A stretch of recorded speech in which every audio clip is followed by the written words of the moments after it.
Hello बच्चों, आज हम क्लास 11th में पहले चैप्टर को लेके आए हैं। पहले चैप्टर की शुरुआत करने जा रहे हैं। पहले चैप्टर का नाम है some basic concept of chemistry. देखो बच्चों, जो क्लास 10th का सिलेबस है वो इतना सा था, मतलब इतना था, लेकिन जो 11th का सिलेबस है वो इतना है। मतलब टफ नहीं है 11th, लेकिन जो 11th का कंटेंट है वो बहुत अधिक है ना।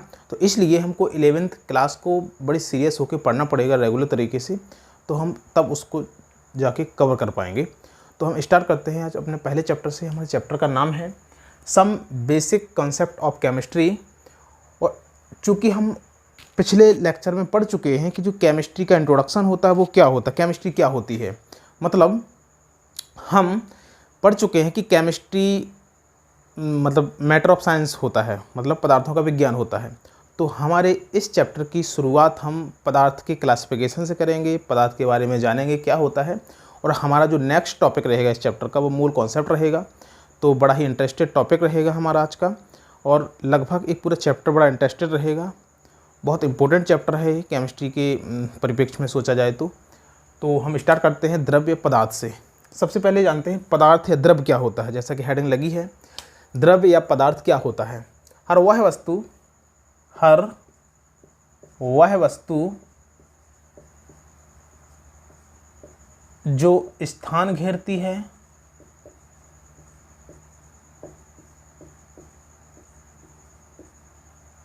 और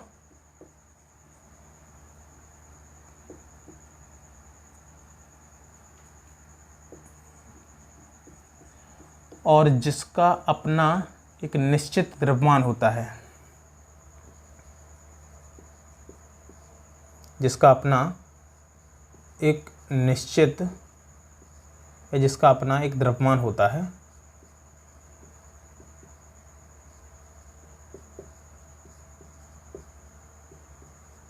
उसे पदार्थ या द्रव्य या मैटर कहते हैं। फिर से, पदार्थ क्या है? हर वह वस्तु जो स्थान घेरती है और जिसका अपना द्रव्यमान होता है उसे हम पदार्थ कहते हैं। पदार्थ का क्लासिफिकेशन हम पढ़ेंगे। पदार्थ का जो क्लासिफिकेशन किया गया है वो मुख्यतः दो प्रकार से किया गया है। कैसे पढ़ेंगे हम इसको? पदार्थ का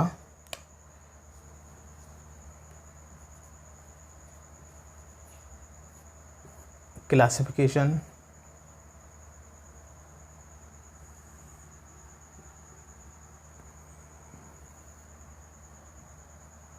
दो प्रकार से किया गया है, भौतिक वर्गीकरण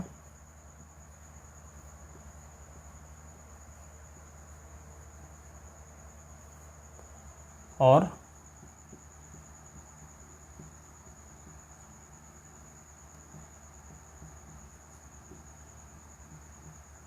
रासायनिक वर्गीकरण। भौतिक वर्गीकरण के आधार पर पदार्थ तीन प्रकार का होता है। पदार्थ की तीन अवस्थाएं होती हैं, तीन प्रकार का होता है। ठोस, जिसे हम सॉलिड कहते हैं,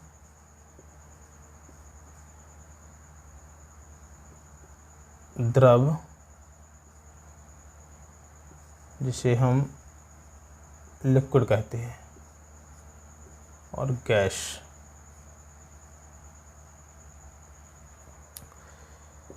भौतिक वर्गीकरण पदार्थों के अवयवी कणों के मध्य अंतर आणविक बल के आधार पर किया गया है। अंतर आणविक बल, इंटरमोलिकुलर फोर्स। मतलब जो पदार्थों का भौतिक वर्गीकरण किया गया है वह पदार्थों के अवयवी कणों के मध्य जो अंतर आणविक बल लगता है उसके आधार पर किया गया है।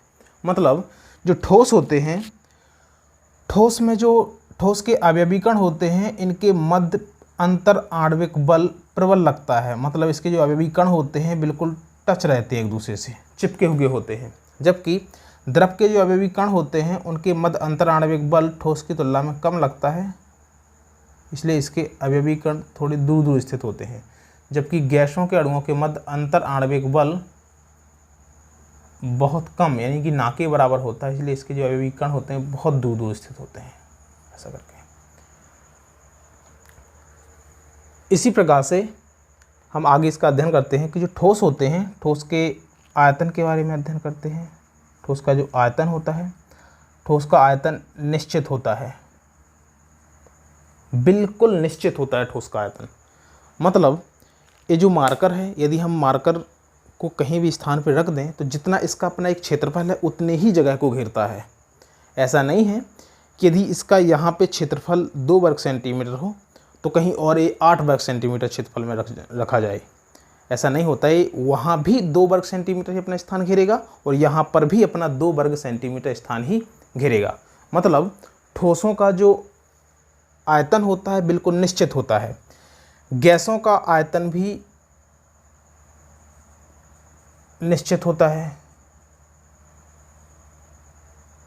मतलब यदि हम 1 लीटर दूध को लें और उसको किसी बर्तन में रखें तो वहाँ पर भी वो 1 लीटर ही रहेगा, किसी मटके में रखें तो वहाँ पर भी वो 1 लीटर ही रहेगा। मतलब जो द्रव होता है, द्रव का आयतन निश्चित होता है, कभी भी वह 2 लीटर नहीं हो जाएगा, ना आधे लीटर नहीं हो जाएगा। मतलब जो आयतन रहेगा द्रव का वह निश्चित ही रहेगा, क्योंकि द्रवों का जो आयतन होता है वो निश्चित होता है, जबकि गैस का जो आयतन होता है वह अनिश्चित होता है। आप अगरबत्ती के धुएं को एक छोटे से डिब्बे में बंद कर दीजिए तो वहाँ पे उसका आयतन छोटे से डिब्बे के बराबर होगा, लेकिन जब उसको खोलकर एक रूम में खोल दीजिए उसके ढक्कन को, या आप धुएं को खोलने की कोशिश करेंगे, एक रूम में आप अगरबत्ती लगाएंगे तो वहाँ पे उसका जो आयतन होगा वो संपूर्ण रूम के बराबर होगा। मतलब जो गैस होते हैं, गैस का आयतन अनिश्चित होता है। जो गैसें होती हैं, सभी प्रकार की जो गैसें होती हैं उनके सबका आयतन कैसा होता है? अनिश्चित होता है। आगे बात करते हैं हम आकार की। ठोसों का आकार निश्चित होता है, जबकि द्रव का जो आकार होता है वह बर्तन के अनुसार चेंज होते रहता है। मतलब आकार इसका कैसा रहता है? अनिश्चित होता है। इसका मतलब ये है कि यदि आप 1 लीटर द्रव को किसी बाटल में रखेंगे तो उसका आकार उस बाटल के जैसा हो जाएगा। यदि आप उसको किसी बर्तन में या किसी कटोरे में रखेंगे तो उसका आकार उस बर्तन या कटोरे के अनुसार हो जाएगा। मतलब आकार इसका अनिश्चित होता है, बर्तन के हिसाब से चेंज होते रहता है, जबकि गैस का जो आकार होता है वह भी अनिश्चित होता है। मतलब जो गैस होती हैं उसको चाहे आप एक बंद रूम में रख दीजिए, वहाँ पे उसका जो आकार होगा वो फैला हुआ होगा, या आप उसको एक किसी बॉक्स में बंद करके रख दीजिए तो वहाँ पे उसका आकार उस बॉक्स के समान होगा, उतना ही फैला हुआ होगा। मतलब गैसों का जो आकार और आयतन होता है वो अनिश्चित होता है। यहाँ पे बच्चे बड़ा कन्फ्यूज रहते हैं। जो लिक्विड होता है, लिक्विड का जो आकार होता है वो अनिश्चित होता है लेकिन आयतन निश्चित होता है। यदि आप किसी 1 लीटर द्रव को या लिक्विड को किसी बर्तन में रखेंगे तो वो 1 लीटर ही रहेगा, ना तो वो 2 लीटर होगा और ना आधा लीटर होगा। मतलब जो आयतन होता है लिक्विड का वो हमेशा बराबर होता है, निश्चित होता है, लेकिन जो आकार होता है वह बर्तन के अनुसार चेंज होते रहता है। तो यहाँ पे ध्यान देना है, यहाँ पे बच्चे बड़ा कन्फ्यूज होते हैं, है ना। गैसों का आकार और आयतन दोनों अनिश्चित होते हैं, जबकि द्रव में जो आयतन होता है वो निश्चित होता है और जो आकार होता है वो अनिश्चित होता है। एग्जाम्पल की बात करते हैं। जो ठोसों का एग्जाम्पल होता है हीरा ग्रेफाइट। ठोस है हीरा ग्रेफाइट, ये ठोस होते हैं। द्रव की बात करें तो इसमें मुख्यतः जल होगा इसका एग्जाम्पल, और गैस की बात करें तो सभी गैसें H2O2 CO2 ये सभी क्या है? गैसें हैं। फिर से पदार्थ क्या होता है? हर वह वस्तु जो स्थान घेरती है और जिसका अपना द्रव्यमान होता है उसे हम पदार्थ कहते हैं। पदार्थ का वर्गीकरण भौतिक वर्गीकरण और रासायनिक वर्गीकरण के आधार पर 2 प्रकार से वर्गीकरण किया गया है। सबसे पहले जो भौतिक वर्गीकरण है वो पदार्थों के जो अवयवी कण होते हैं उनके मध्य एक अंतर आणविक बल लगता है, तो उस आधार पे पदार्थ का जो भौतिक वर्गीकरण होता है इस 3 प्रकार का होता है पदार्थ: ठोस, द्रव और गैस। ठोस के जो अवयवी कण होते हैं ये प्रबल अंतर आणविक बल से जुड़े हुए होते हैं, बिल्कुल एक दूसरे से संगठित होते हैं, जुड़े हुए होते हैं बिल्कुल, तो इसलिए इसके अवयवी कण बहुत पास पास स्थित होते हैं। जो द्रव होते हैं, द्रव के अवयवी कणों के मध्य अंतर आणविक बल ठोस की तुलना में कम लगता है, इसलिए ये चिपके हुए नहीं होते हैं, एक दूसरे को इसके जो अवयवी कण होते हैं टच नहीं करते हैं, थोड़ी दूर दूर स्थित होते हैं। जबकि गैस के अणुओं के मध्य अंतर आणविक बल लगभग बहुत कम लगता है, इसलिए इसके जो अणु होते हैं बहुत दूर दूर स्थित होते हैं। बात करते हैं आयतन की, तो ठोस का आयतन निश्चित होता है, द्रव का आयतन भी निश्चित होता है, लेकिन गैस का आयतन अनिश्चित होता है। गैस को चाहे आप जैसे एक मोमबत्ती के धुएं को आप छोटे से बॉक्स में रखेंगे तो उसका आयतन बॉक्स के समान रहेगा, लेकिन जब आप बॉक्स को खोल देंगे, एक रूम में खोल देंगे, बाहर खोल देंगे, तो उसका आयतन उस रूम या बाहर जो क्षेत्रफल है उसके हिसाब से हो जाता है। तो मतलब जो आयतन होता है गैस का वो अनिश्चित होता है, लेकिन जो आकार होता है, आकार ठोस का निश्चित होता है। ये मार्कर है, ये मार्कर मैं यहाँ पे रख दूँ तो मार्कर ही रहेगा, ऐसा नहीं कि मैं इसको यहाँ से आपके हाथ में यहाँ पे फैल जाए। मतलब इसका आकार कैसा होता है, निश्चित होता है। मार्कर ठोस है तो इसका आकार भी निश्चित ही होता है। जो द्रव होता है इसका आकार अनिश्चित होता है, मतलब द्रवों का जो आकार होता है वो बर्तन के हिसाब से चेंज होते रहता है। यदि आप उसको मटके में रखेंगे 1 लीटर द्रव को, तो वो मटके के जैसा हो जाएगा, मटके के जैसा आकार में रहेगा। यदि आप उसको 1 लीटर की बाटली में रखते हैं 1 लीटर द्रव को, तो 1 लीटर की बाटली के जैसा होगा। कटोरी में रखेंगे तो कटोरी के जैसा होगा। मतलब जो द्रव होता है, द्रव का आकार अनिश्चित होता है, बर्तन के हिसाब से बदलते रहता है। लेकिन जो गैसें होती हैं, गैसों का आकार भी अनिश्चित होता है। गैसें बर्तन के हिसाब से या अपने क्षेत्रफल के हिसाब से बदलती रहती हैं, इनका आकार और आयतन दोनों अनिश्चित होते हैं। आगे बात करते हैं रासायनिक वर्गीकरण के आधार पे। रासायनिक वर्गीकरण के आधार पे जो पदार्थ होते हैं 2 प्रकार के होते हैं।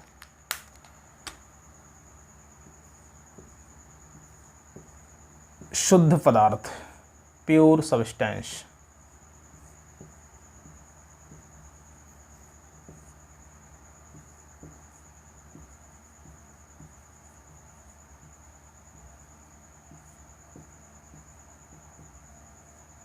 अशुद्ध पदार्थ।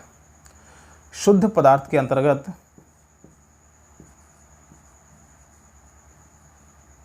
सबसे पहले मैं जानेंगे शुद्ध पदार्थ क्या होते हैं। ऐसे पदार्थ जिनमें एक ही प्रकार के अभिकर्मक होते हैं।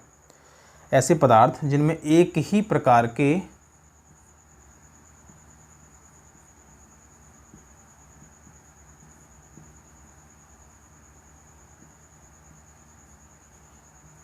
अभिकर्मक होते हैं शुद्ध पदार्थ कहलाते हैं।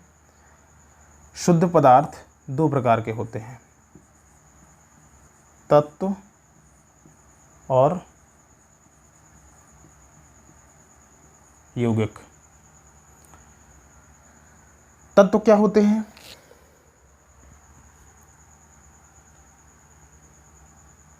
एक ही प्रकार के परमाणुओं से मिलकर बने पदार्थ को हम तत्व कहते हैं। एक ही प्रकार के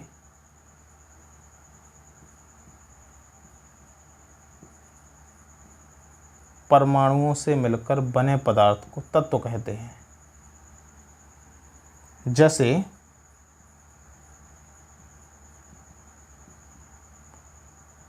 कार्बन, हाइड्रोजन, ऑक्सीजन,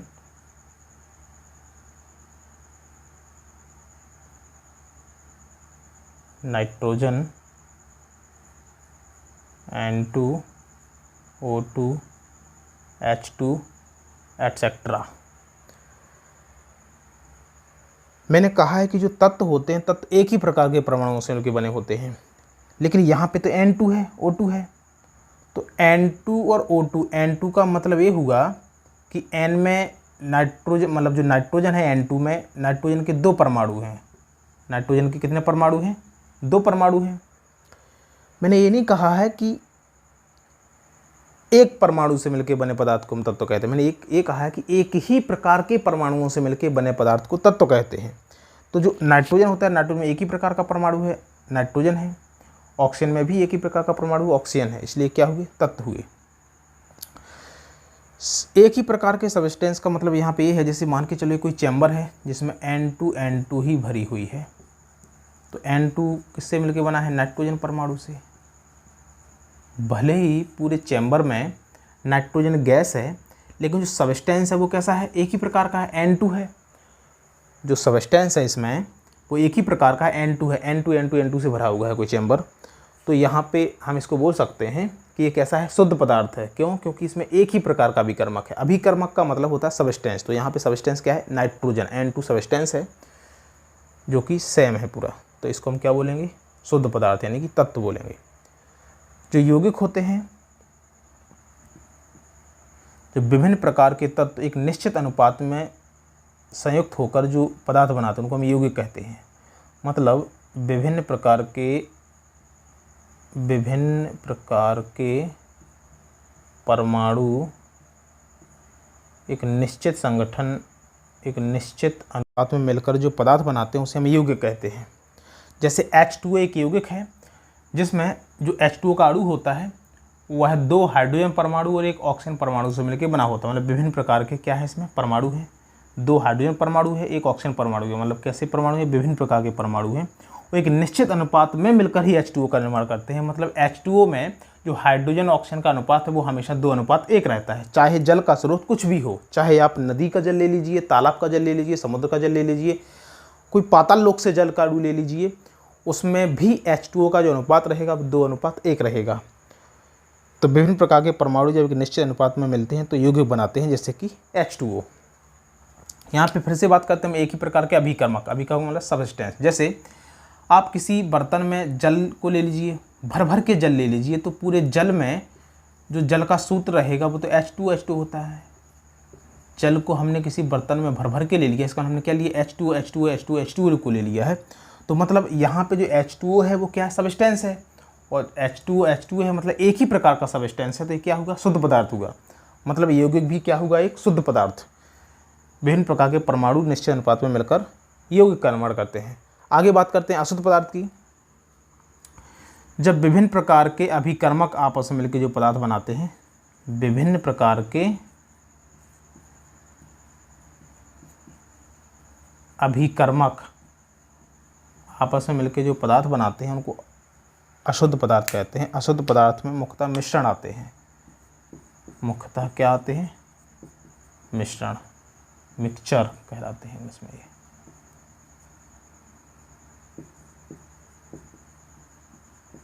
मिश्रण कितने प्रकार के होते हैं, 2 प्रकार के होते हैं। समांगी मिश्रण यानी होमोजीनियसली मिक्सचर, समांगी मिश्रण, और दूसरा अपना होता है कौन सा, विषमांगी मिश्रण।